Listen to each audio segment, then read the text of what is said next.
G'day everyone, beautiful day this morning, sun shining, there's no fog this morning, well, there is in the distance, but there's no fog at the moment, but yeah, my seeder driver quit. So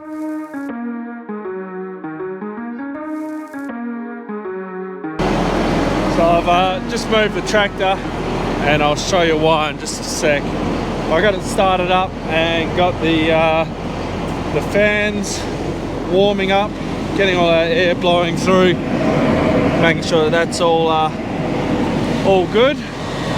So yeah, he didn't quit. He'll be here shortly to fuel up and we'll interview him. But yeah, this paddock going into the barley stubble has not been an easy task. So we're on our second last paddock of canola. We've got one paddock which is 400 hectares. This one we're in now is 350, and we've done 165. So we're getting through it. But what's happening is this: we are getting stubble blocks. Now there's one there, and there's one just there when he pulled up. It is very frustrating. This paddock here is split into. We do half of it east-west run lines, half of it north-south run lines. The north-south run lines, for some reason, he was getting through fine. He's finished all that and he's come onto our east-west run lines. And it's just, even when it was in the, I think it was about 3 o'clock, he switched over into this, 3 o'clock PM, so it was still warm and sunny. And he was blocking him. We just don't know why. The issue that I believe it is it's the wheat stubble. So the wheat stubble is still there from 2 years ago, like I was saying, and that is long. It was lodged, and that's what's blocking it. Now I'm not sure. A couple of videos back, I said that we were going to seed all our barley on the angle from now on, so that you know, canola and wheat are still on the tram, barley be on the angle. It eliminates two problems, but at the moment it's creating a problem. This is the barley that was sown on an angle last year because we couldn't get through the wheat stubble. And what, as a hypothesis, it could be is normally when we do it, we go so normally it's barley or wheat, barley, canola, wheat, barley, canola. That's the angle of the run. And what we've done is we've gone wheat, barley, canola, and at a guess, it's not giving the wheat enough time to break down, and it's now just been roping on the ground, and that's what's causing our issue. So you know, obviously the stubble hasn't broken down enough time. We haven't given it enough time to break down to be going back on this tram line, so that's why we're blocking. I don't know, it's a massive nightmare. It's frustrating for whoever's operating the seeder. So I was operating it yesterday morning, it was a nightmare. George is operating it, you know, during the day, it's a nightmare. So anyway, we're gonna, what are we gonna do? Fuel, move down there, we're gonna get back on our north-south and just try that. Give that a go, see if that works. We do have Farmers Centre here today. They're going to be doing the service on Bandit. Bandit is now, I mean, about 120 hours, 130. So it's getting its 100-hour service.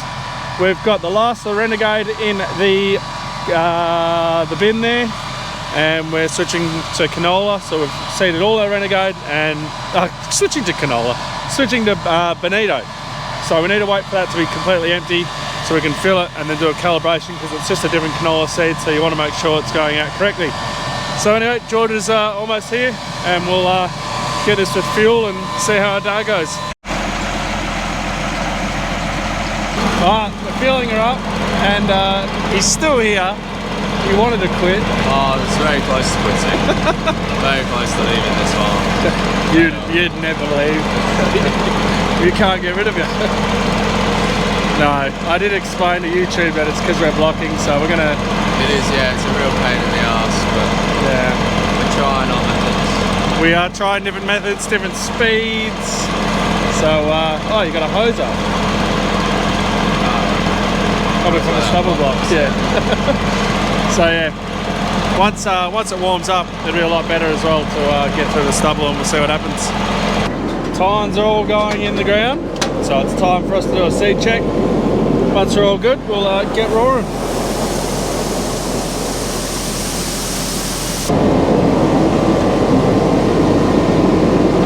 So what happens with some of these blocks is it just gets a hold of your hose and just lifts your hose out, you know, because there's because there's so much pressure behind the stubble. So you just always got to check, make sure that nothing's broken or fallen out after you get a stubble block, or a bad stubble block anyway.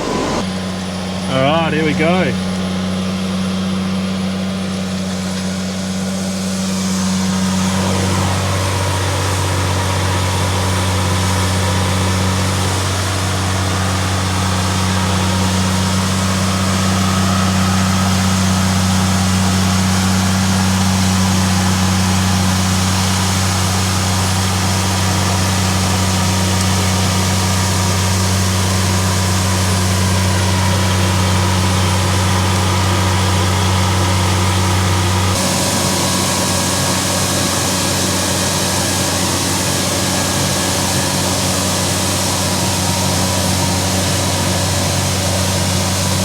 I know we've only just started, but it looks to be flowing better. Yeah, definitely not building up on the individual parts. Yeah. So yeah, we'll just stick like this, see how we go. Yeah, I'll report back to you. Reggie.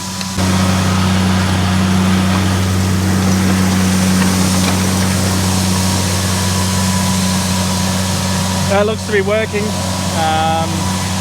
Obviously it's not ideal, you know, we're controlled traffic, we want to stay on our tram lines, but we also don't want to be going round and round in circles. We also don't want the whoever's driving the seeder to go insane. Whenever we create stubble blocks, it ends up with a bigger problem. You end up, well, we try and clear it out. If I go out in the telehandler today, I'll show you what we do. But ends up with a problem with harvest time, with the headers going over it. It then ends up a problem next seeding, and they just stay. They're there forever. But one thing I want to ask, I'm sure there's a few guys out there that are running stubble crunchers. Comment below. Well, actually, I think comment section's now over here. But if you can comment, let me know why it is you're using a stubble cruncher, and yeah, how it goes. Are you using it for exactly what my issue is? Stubble flow and trash flow. Like, it's just an idea I've got at the moment of maybe I look down that track of I do go get a stubble cruncher, and then come summertime we're out here crunching all our stubbles just so that we can actually seed through it, and that way we can stay on our trams every single year. So yeah, I don't know much about them, so if any of you guys out there operate them, let me know. I am keen to read your information on it, and yeah, could be an option for us. So worth asking and worth finding out. He's sorted. Henry this morning is doing a boom clean. He's finished all the canola, well, the pre-oom canola spray. So he's doing a boom clean. So what that is you got to sterilize the boom. We use chlorine. You can get products that are literally called boom clean, but it's essentially the same stuff. So what he does is he just fills it up with some water and chlorines it, and puts chlorine through all of his granny pot, his hoses, through the sprinkler system, the agitation system. And what it's doing is decontaminating the boom. When you're going from canola to barley or wheat, you've got a broadleaf to a grass. So canola is a broadleaf, barley and wheat are grasses. So the chemicals that we spray for canola is essentially a grass suppressant, so no grass comes through. And if you spray that on the cereal paddocks, well, it's not going to come through, is it? Well, it would, but until you've got your boom sort of clean, it would definitely stunt the crop. So yeah, we just make sure we do a boom clean between our broadleafs and our grasses, just to make sure that everything's all good. So he's doing that. I might go get the telehandler right now and I'll show you guys these blocks and how I get rid of them. And later on today, Henry and I might even go and grab our post hole digger and go and dig some holes for science. Slight change of plan. George is back. The just getting blocks again. just getting. Quit again. No, he wasn't getting a single block, which is good. But the mechanic is there now from Farmer Centre, so he's working on that. So it's going to be about 2 hours to do the service, and then yeah, he'll be back into it. So what we're going to do is take this off now. So we'll take the slasher off, and we're going to put our 3-point linkage post hole digger on, which you can see is bent, but that happened when we first tried to use it. We bent it, but it still works. It still drills straight. So Where's the, yeah. Where's the thingy bob that you... Oh, fuck. Where's the oil? Bastard. Fully took the bonnet up and everything. Can I what? You can't undo the oil.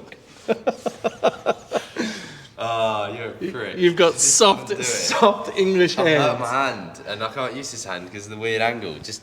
I'll freaking camera. okay, I'll use this hand.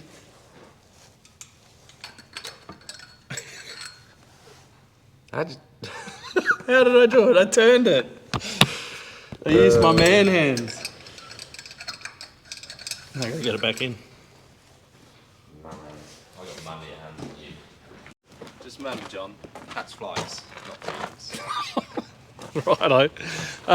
So we've got the professional here because back in the UK, all you guys seem to use is 3-point linkage. Yeah, we love it. We love 3-point linkage. And this is the good one. That's the good one, yeah. But we've got to get the balls. They're in here. Nice. Thank you. Nice balls. Hey, speaking of balls, This isn't planned at all. Yes, no, George. Speaking of balls, it's a this month, April, is the national or might be international testicular cancer awareness month. International. International? Yeah, I think it's international. worldwide. Yeah, April. Just like November is. Yeah. Yeah. So anyway, guys, make sure you're checking your nuts out. It's a topic that men don't talk about at all. So it's something we've got to be aware of and talk about. And get in the shower, fill your balls up, make sure they're all nice and smooth, no lumps, no bumps, no discolouring. And yeah, if there's something wrong there, then go and see a doctor, because the most common age to be diagnosed with testicular cancer is between the ages of 15 and 35 years old. So we're all in the range that it could happen. So just make sure that you're always checking, and if there's something wrong, get it looked at. Just having a quick look at the bug here, because this is what we used to run it off. And it's been a long time since we've used it, and I've just got to remember how we do it. I'm pretty sure that you don't use the top link, and it hooks onto where that top link arm thing would go. So like I was just saying to George then, this thing, you float your 3-point linkage, and it's only operated by the hydraulics up and down. That's how we bent it originally, because that is really hard to get the 3-point linkage working well. And yeah, the 3-point linkage was locked. It was a whole thing. So anyway, we're going to take that off, and we'll see how we go. Right, so now we've got a distance set on our 3-point linkage. He's in his element. I am. Now we've got a distance set. He's bossing me around. To the same distance as that. You'll move this here level. I'll back up to it. I'll hook it on. We'll just take up the pressure to where these click in. Yep. And then we'll hook on our top link. Sounds a plan. Yeah. Now get in there. Shouldn't you be the one filming? Probably. Ah.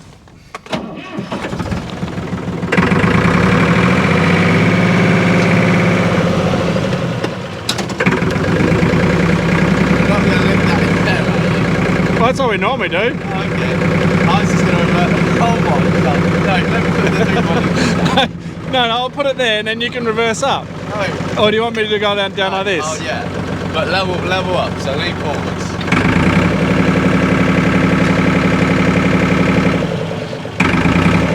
Oh, right. Alright, you happy? I'll figure out how to use 3-point linkage then. Unless we're fully... No, that can't be fully down. No, it's good. We're trying to work out the 3-point linkage on this tractor. He's in his element, except for it's It's a case. I've never seen anything like this. Right, so you've got to put it down and then press the button. We've got to adjust the hydraulics to try and get our ram out far enough. Right, go now. Go now.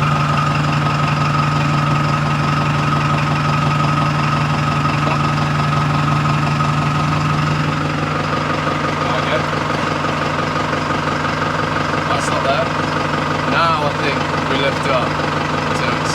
Yeah. I've never seen anything in my entire life that hooks straight into like a pin. Yeah. Normally you got the top bar. Yeah, it's a bit weird. It's weird.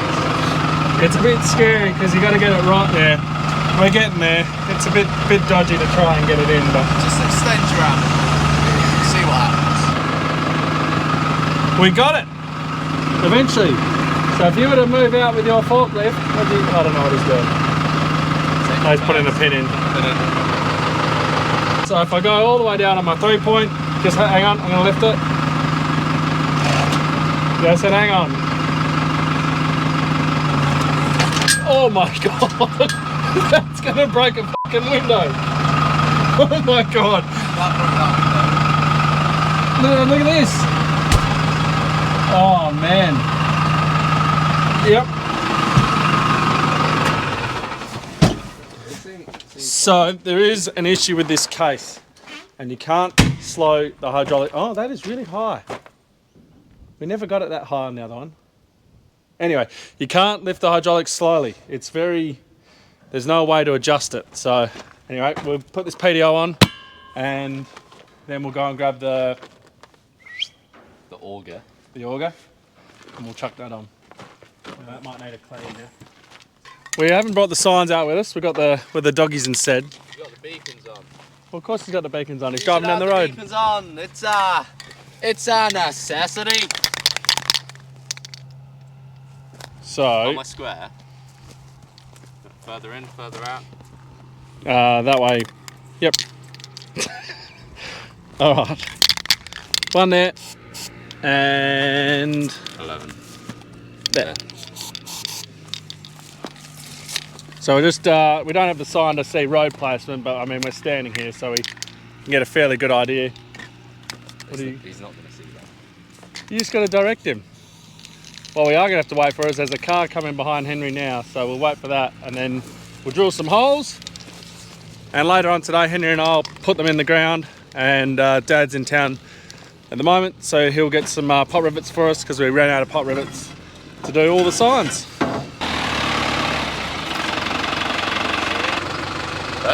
Just get him to go down. Yeah.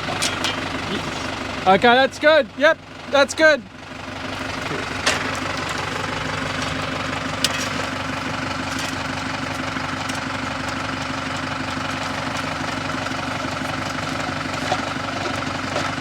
We should measure how deep we're going.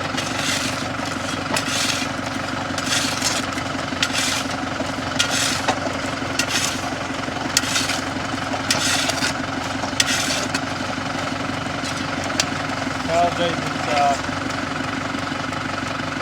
think we need to go about 400 to 600. How much is in the ground? Well, I'd rather go deeper than... Yeah, hang on. I'll get him to pull out.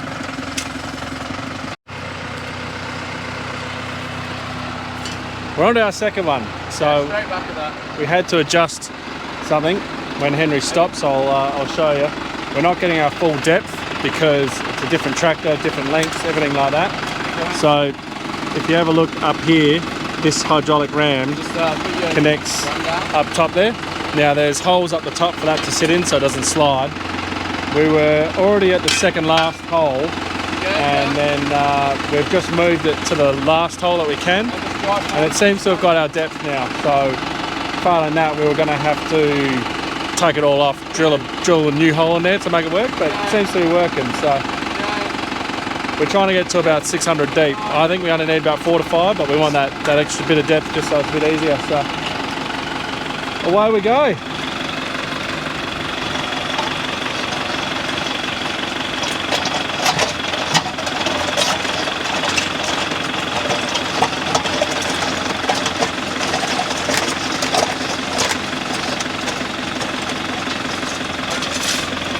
It's not the best design thing. You guys, it was square when he started and now it's on the angle. It's, yeah, it's a, not the best design post I'll give it anyway.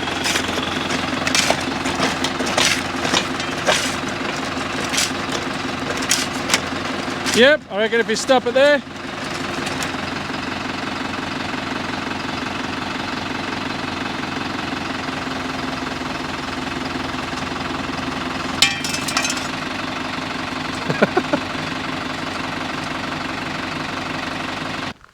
We're on to our last one, which is the one on the bitumen road.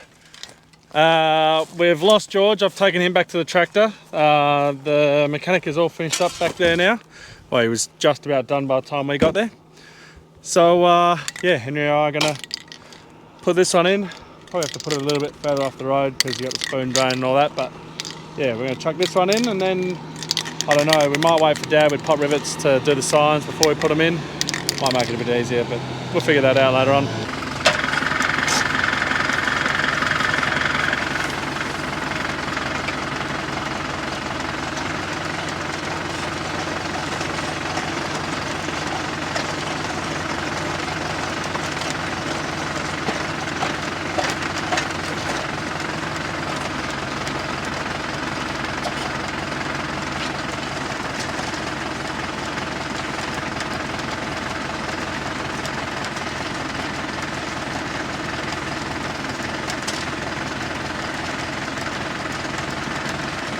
So we're out filling. His egg flow got pretty low. That's not the one we want empty. We want this bloody canola empty. Won't take long now. Just canola takes forever. Urea's still got a heat.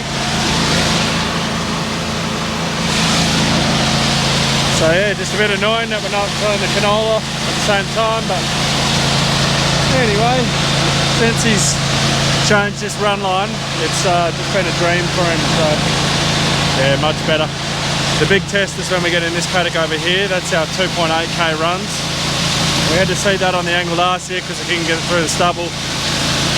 So I'm bloody hoping that we can go back onto our tram now, because it's going to be a nightmare if we can't. And then if we can't, it concludes that we can't do barley on the angle. It'll have to be barley, canola on the angle. But anyway, gonna go back and fill this now, and then I don't know how long it's going to be until we'll fill him with seed now. Who knows? Your guess is as good as mine. He's about to go around like the dam and these trees and the trees behind. It's going to be slow going, so could be the end of the day at this rate, but we'll fill everything up just so it's all full. When we do fill him, it's a full fill he's getting and not just a part fill. So anyway, back to the shed.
While we've got some time waiting for George, we're going to investigate the squeaking belt that's on Wally.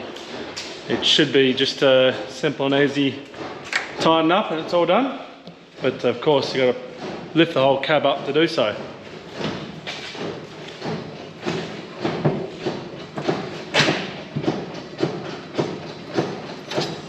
Perfect.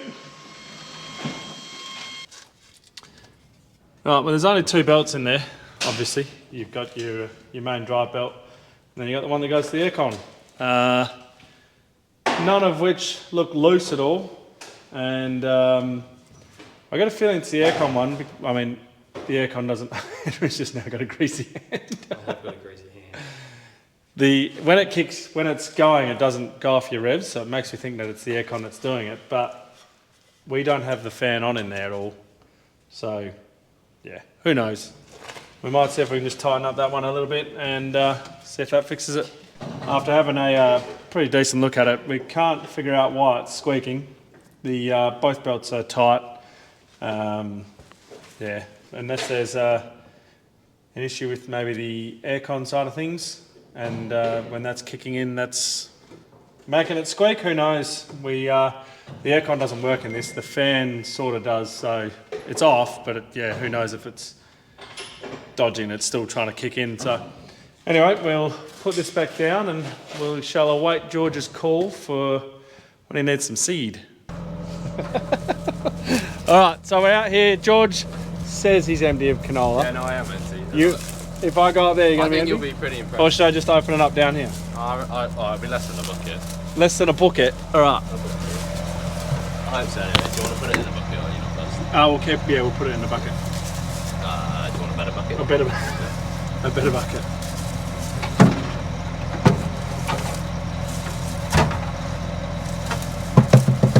That's good. Oh, I hope it does. No, it will.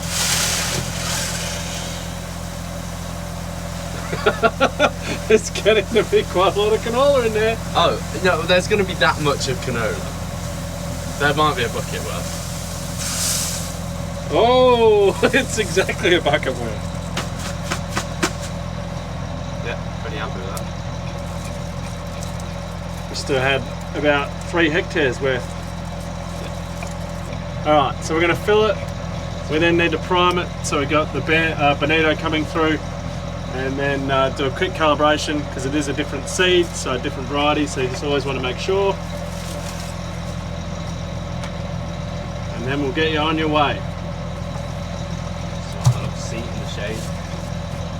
I was waiting for you. Yeah, well, why don't you start up the motor? No rush. No rush? Hectares!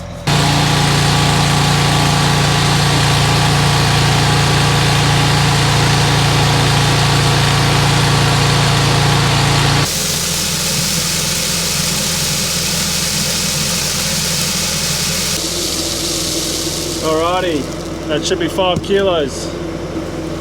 Don't forget to turn your scales on. So that was meant to be 5 kilos, it's come out at 4.8, so it's 200 grams light. And yeah, I accepted it, and no, it's saying off you go, so off you go. Apparently that's a good enough tolerance for it. Right, that's him done. It's a shame that we couldn't do it all in the one fill. There was no point me filling up his egg flow or egg star, whatever we get, can't remember, and urea, because there just wasn't. So I'll go back to the shed and we'll put canola in this at some point. He's not going to need another fill tonight. And yeah, I'll go and grab the telehandler, that's what I was in, and I'll show you guys what we do with these blocks. So with these blocks, we use the rock bucket because you can see through it. We've tried it previously with the forks, it's very difficult. We've tried it previously with the bucket on here, it's also very difficult. The reason is because you can't see what you're doing.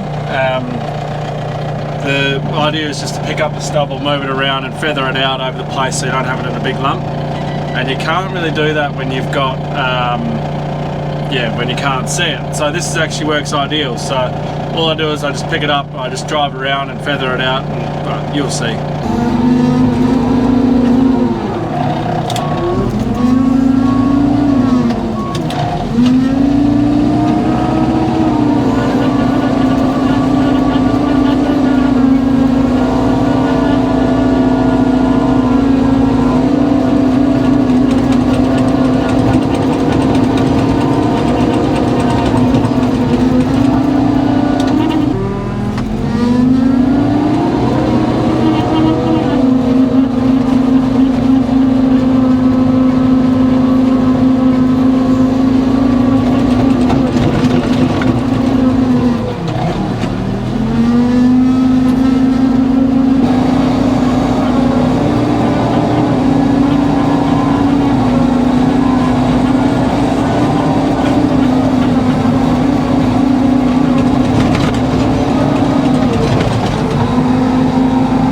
So essentially all I'm doing is just going along, picking it up, driving around and just feathering it out along the place, just so I don't have big clumps sitting around. And it's better for the headers, better for next year, just better all around in general. So I reckon we'll leave the video there. Not much more planned for the day except for a bit of this, bit of that. So yeah, I think we'll leave the video there. So thank you very much for watching, everyone. Don't forget to like, subscribe and share, and as always, catch you in the next one.